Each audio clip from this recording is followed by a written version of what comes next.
Ang kwentong ito ay hango sa totoong buhay. Karanasan ito ni Jonas. Taong 1988, San Teodoro, Oriental Mindoro.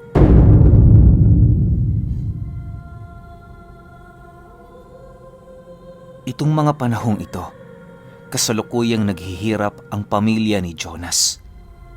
Yung sumunod niyang kapatid kasi, merong malubhang karamdaman. Palagi yung umuubo at minsan nagsusuka na din yon ng dugo. May hika din ito, kaya na may hindi yun pwedeng mapagod sa buong maghapon.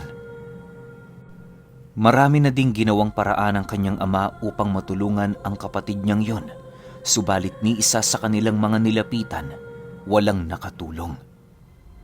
Karamihan sa mga albularyong pinatingnan nila ay walang nagawa dahil hindi nila matukoy ang karamdaman ng kapatid niya. Dumating na nga noon sa puntong niloloko na sila ng ibang mga mapagsamantala, subalit nagkibit balikat pa rin ang kanyang ama. Mas pinili nitong palagpasin na lamang ang bagay na yon kaysa makipag-away. Dahil sa kawalan nila ng gabay para sa paggaling ng kanyang kapatid, kaya na may hindi na nila alam kung saan sila pupunta. Ang ginawa noon ng ama ni Jonas, magbayad sa mga manlulokong nadadapo sa kanila upang maghanap ng albularyo sa ibang lugar. Ganon at ganon ang palagi nitong ginagawa hanggang sa dumating ang puntong nalimas na ang kanilang salapi, maging ang mga ari-arian.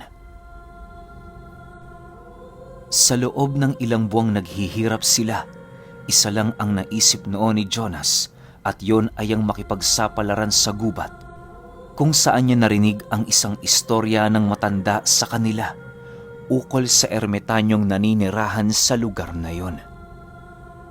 Bagaman isang hindi kapanipaniwalang istorya ang kanyang narinig, nagpasya siyang magbakasakali.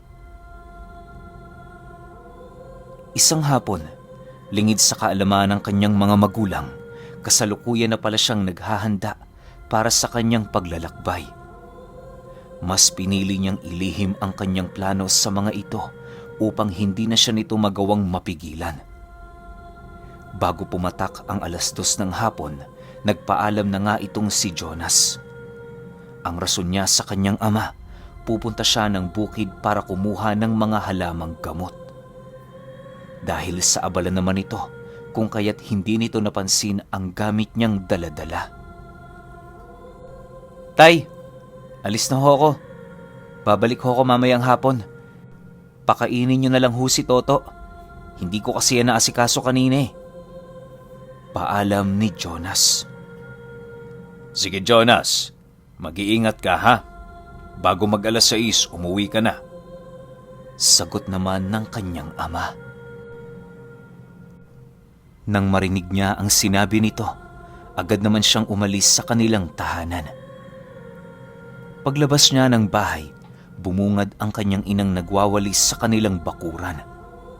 Pagsilay niya dito, agad naman niyang itinago ang kanyang mga dalang gamit habang nagpapaalam.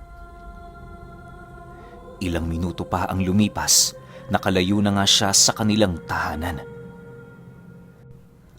Habang binabagtas niya ang daan, panay naman ang kanyang pagmamasid sa paligid upang magawa niyang masipat ang mga kaibigan ng kanyang ama bago siya nito makita. Awa naman ng Diyos, wala ni isa sa kanyang mga kakilala ang nakasabay niya sa daan, kung kaya't madali siyang nakapunta sa bahay ng matandang nagbigay ng impormasyon sa kanya. Pagpasok niya sa loob ng bahay nito, bumungad sa kanya ang matandang nakaupo sa tumba-tumba habang nakaharap sa dingding ng bahay nitong gawa sa konkreto.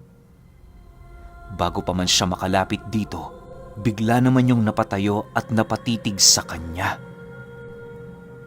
"Magandang hapon po, Lo. Matanong lang ho ulit.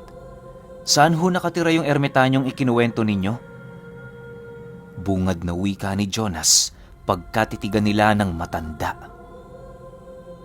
Dahil sa medyo bingi na ito, kung kaya't pinili niyang mas lalo pang lakasan ang kanyang boses habang nagtatanong. Nang maunawaan na ng matanda ang kanyang sinasabi, agad naman yung napalapit sa kanya habang nananatiling walang imik. Pag-upo nilang dalawa sa sala, seryoso siyang kinausap ng matanda ukol sa kanyang nais sa ermitanyo. Medyo nagdadalawang isip na yung muling ilahad sa kanya ang naging istorya nito sa kadahilan ng kitang-kita ng matanda sa kanyang muka ang pagiging seryoso. Ilang taon ka na, iho? May abiso ka ba ng mga magulang mo sa ginagawa mong ito? Payo ko sa iyo, umuwi ka na muna.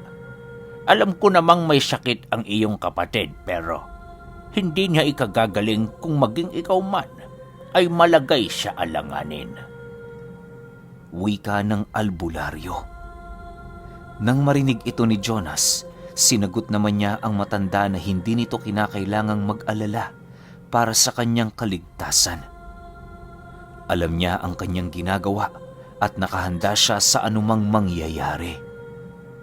Dahil sa kanyang sinabi, tila bang natigilan naman ang matanda sa ginagawa nitong pagsesermon sa kanya. Ramdam kasi nito ang bigat ng loob ni Jonas at ang hirap ng kanyang pinagdadaanan. Sa pagpapatuloy ng kanilang pag-uusap, tanging mga palatandaan na lamang ang naibigay ng matanda gawa ng ayaw nitong masangkot sa anumang mangyayari sa kanya. Matapos mapag-alaman ni Jonas ang mga bagay na kinakailangan niyang malaman, agad naman niyang nilisan ang tahanan nito nang hindi umiimik. Bago siya umalis sa tahanan ng matanda, narinig niya pa yung sumigaw ng mga paalala kung sakali mang marating na niya ang nasabing gubat. Kapag naramdaman mong nawawala ka at biglang bumigat ang iyong pakiramdam, mag-antanda ka sa krus. Yan lang ang paraan para mailayo mo ang iyong sarili sa kapahamakan. Tandaan mo, Jonas, kapag pumasok ka sa gubat na yon, siguraduhin mong buo ang iyong loob. Huwag kang magdadalawang isip dahil kapag nangyari yan, mamamatay ka. Matapos nitong makapagbigay ng babala, agad naman nitong isinarado ang pinto ng bahay nito. Si Jonas naman noon, dali-daling binagtas ang daan patungo sa gubat malapit sa bundok ng Halcon. Doon kasi itinuro ng matandang yon ng ermitanyo na kayang manggamot ng iba't ibang uri ng karamdaman. Sa pagtalikod ng araw sa kalupaan, patuloy pa rin ang kanyang ginagawang paglalakbay. Medyo nakakaramdam na siya noon ng takot sa kanyang sarili sa kadahilanang nag-iisa lang siya sa lalim ng gabi. May mga usap-usapan din sa lugar na kanyang kinaroroonan, nakabilang ito sa mga teritoryo ng mga rebelde na naglilibot sa lugar para magbantay. Bagaman nababahala na itong si Jonas, sinubukan niya pa ring ipagpatuloy ang kanyang lakad. Sa isip-isip niya, kung matatakot siya, sino pa ang tutulong sa kanyang kapatid?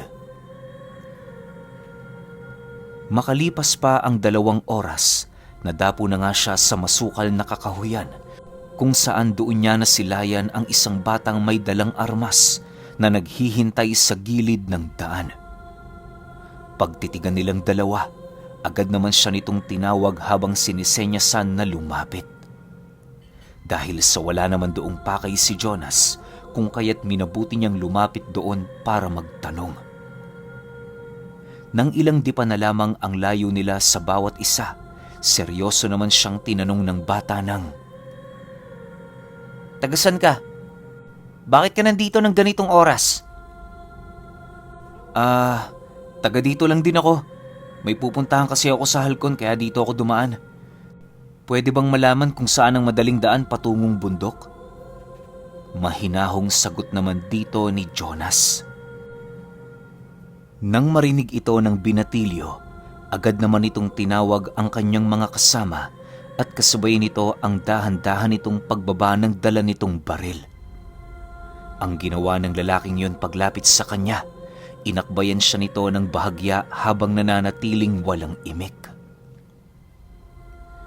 Ilang minuto pa ang lumipas, doon na nga nagsilitawan ang mga kasama nitong rebelde na nagbabantay sa paligid. Ang iilan sa mga ito, merong daladalang bangkay ng tao na naliligo sa kanilang mga sariling dugo. Tattad din ng bala ang mga katawan nito na animoy hindi yun pinakitaan ng awa ng mga rebelde.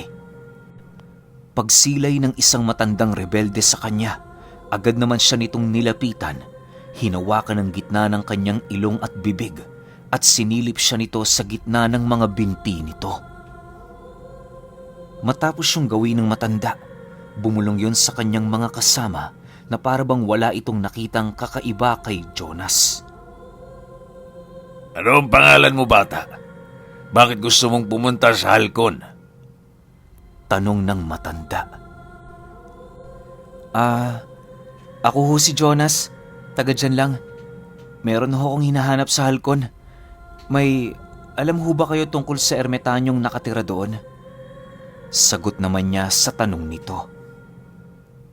Matapos niyang makapagsalita, agad naman siya nitong inakbayan habang dahan-dahang naglalakad. Dahil sa wala naman noong pagpipilian si Jonas, pinili niyang sumama na lang sa mga ito. Sa isip-isip niya, mas mabuti na lang na sumama siya doon kesa maglakad siya ng nag-iisa.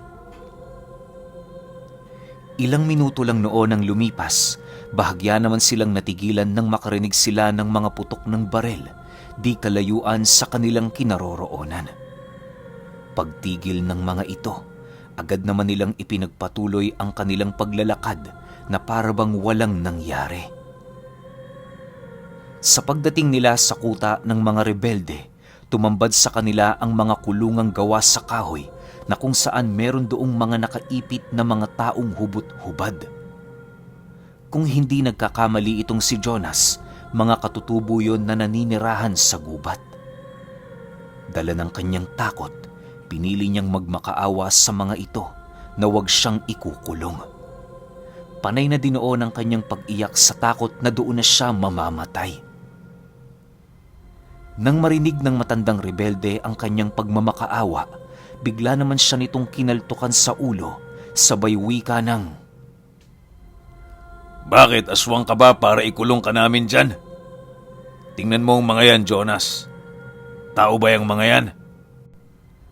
Matapos nitong makapagsalita, agad naman siyang iniharap sa isang taong nakakulong at doon niya nasilayan ang mapupula nitong mga mata at napakabahong paghinga. Paglayo niya sa taong yon, bigla naman niya yung nasipat na nagkaroon ng mga nagsisitalasang mga pangil na parabang susunggab ito sa kanya. Nang masipat ito ng matanda, dali-dali yung humugot ng baril at walang awang pinagbabaril sa binti ang nilalang. Matapos niya yung gawin, muli nilang ipinagpatuloy ang kanilang paglalakad patungo sa mumunting kubong naroon sa ilalim ng puno. Pagpasok nila doon, ipinagtapat ng matanda sa kanya ang kasalukuyang nangyayari sa lugar. Ayon dito, na kaya lang naman sila nagbabantay tuwing gabi upang mahuli ang mga aswang na nagkalat sa buong paligid. Ang kanilang pangkat kasi, hindi nakatalaga para makipagpatayan sa mga sundalo, bagkus mamamatay ng mga aswang na nagagawi sa lugar ng San Teodoro.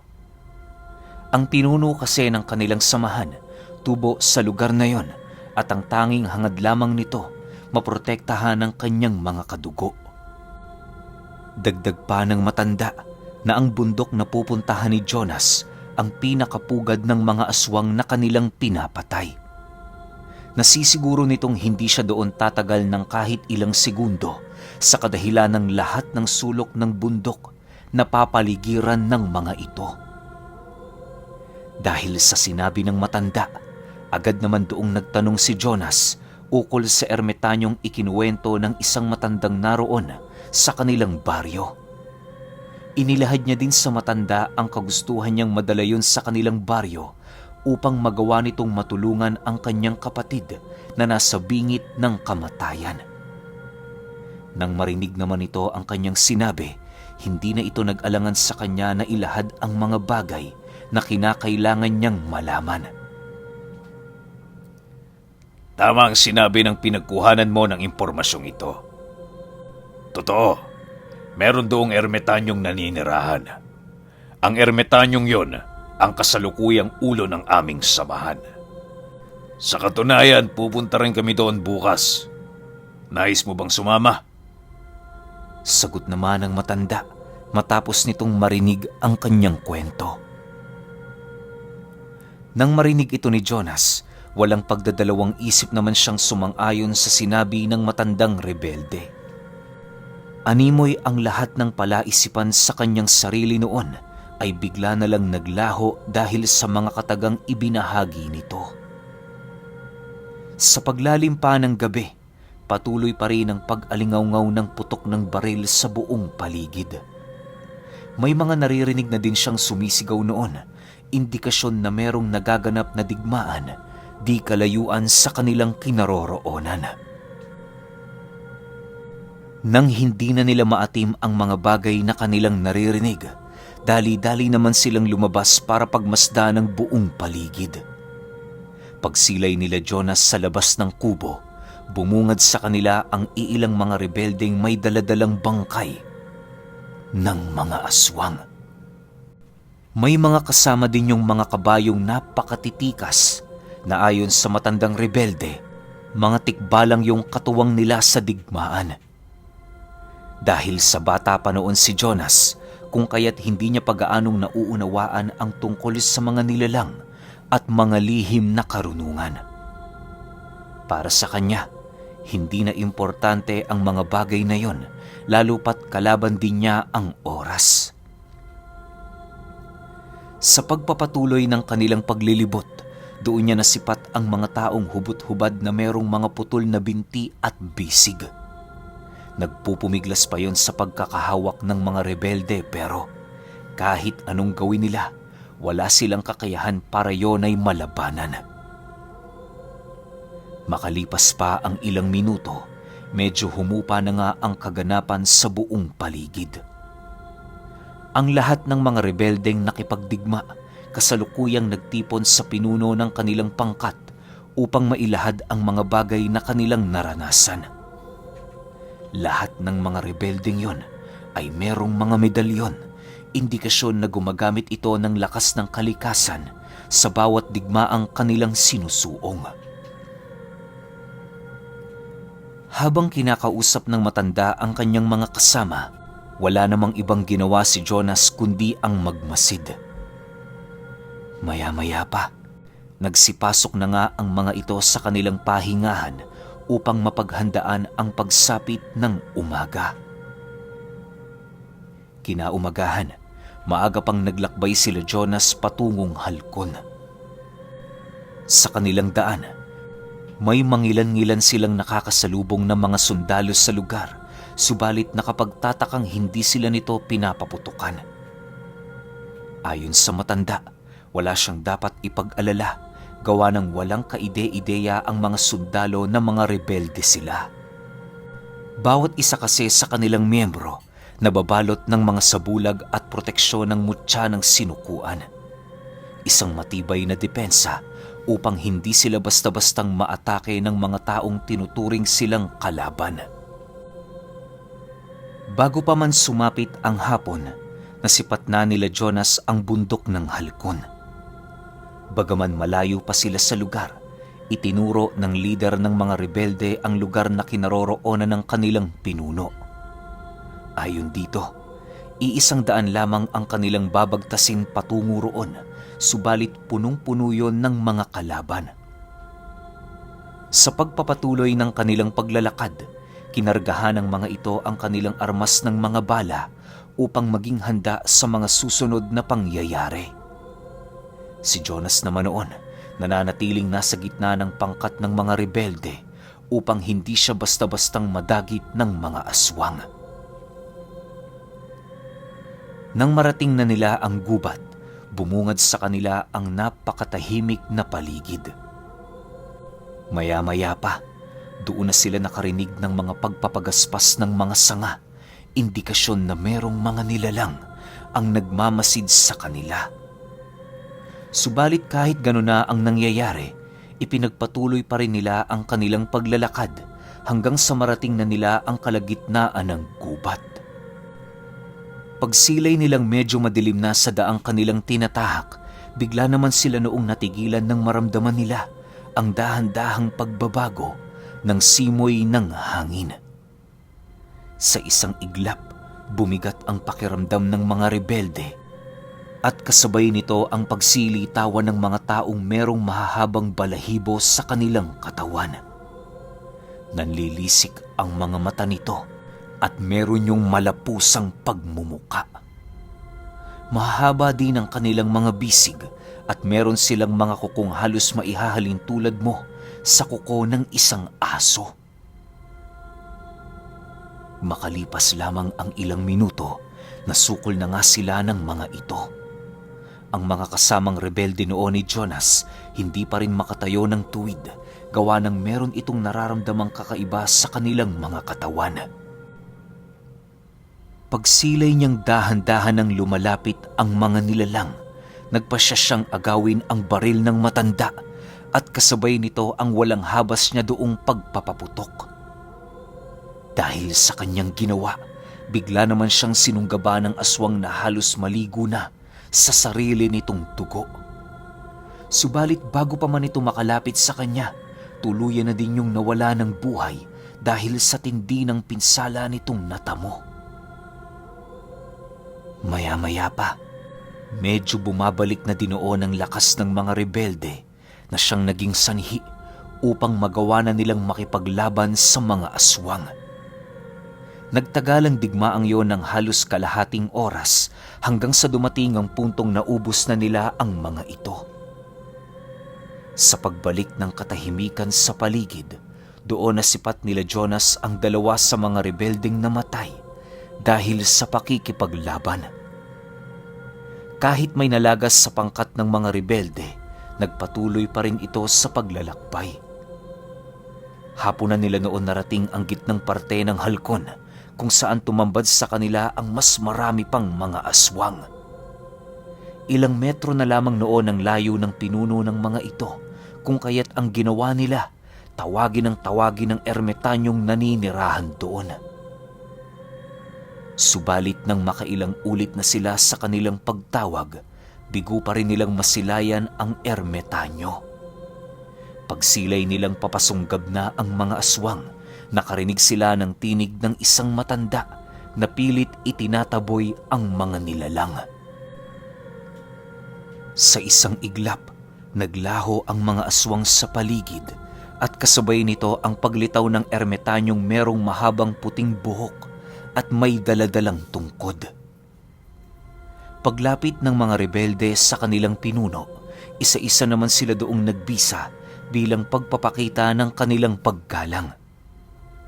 Kinagabihan, doon pa lamang inilahad ni Jonas ang kanyang pakay sa matanda. Ayon dito, wala namang problema sa nais niya, subalit para magamot nito ang kanyang kapatid, kinakailangan nila yung dalihin doon. Wala naman siyang dapat ipag-alala, gawa ng sasamahan siya ng mga rebeldeng gumagabay sa kanya patungo sa tahanan ng ermetanyo. Dagdag pa nito, bukas na sila umalis, gawa ng hindi na gaanong ligtas ang daan. Sa pagpapatuloy ng kanilang pag-uusap, doon niya napag-alaman na ang mga rebeldeng sumama sa kanya, isa din palang pangkat ng mga antingero. Ang kanilang pinunong ermetanyo ang nagbibigay sa kanila ng lahat ng kanilang pangangailangan upang malipol ang kanilang mga kalaban. Dagdag pa nito na ang digmaan sa pagitan ng kanilang grupo at ng mga aswang matagal nang nagpapatuloy. Marami pang mga katulad nila ang nasa iba't ibang panig ng lugar na gumagawa ng ganoong bagay. Kaya lang naman nila naging responsibilidad na lupigin ang mga aswang sa kadahilan ng kapag hindi nila ito ginawa, parang sakit yung singbilis ng hangin kung kumalat. Magiging delikado na ang mundo kapag nagkaganon dahil karamihan sa mga tao, kung hindi mayayanggaw, mamamatay. Naniniwala din ang ermitanyo na kahit konti lamang ang nakakaalam sa kanilang ginagawa, nasisiguro nila noong nakikita naman ng Panginoon ang mga mabubuting bagay na pilit nilang isinasakatuparan. Matapos ang gabing yung punong-puno ng kwento at usapin, nangako si Jonas na sasali sa pangkat ng matanda kapag napagaling na nito ang kanyang kapatid. Hindi naman tumutol sa kanyang kasunduan ng ermitanyo, lalo pat aminado din ito na kinakailangan pa nilang madagdagan ng kanilang miyembro. Inilahad din ito sa kanya na bago siyang maging ganap na kaanib ng grupong yon, kinakailangan niyang magsanay sa ilalim ng pamamahala nito. Wala naman doong naging pagtutol si Jonas dahil ramdam niya sa kanyang sarili na yon ang tadhanang inilaan ng Diyos para sa kanya. Alam niyo ba, magmula noong umuwi si Jonas kasama ang nagamot niyang kapatid, kailan may hindi na ito bumalik sa bahay nila. Bago yun lumisaw noong araw na yon, inilahad nito sa kanyang mga magulang ang bagong buhay na nais nitong tahakin sa ilalim ng pamamahala ng kanilang pinuno na isang lihim na bayani.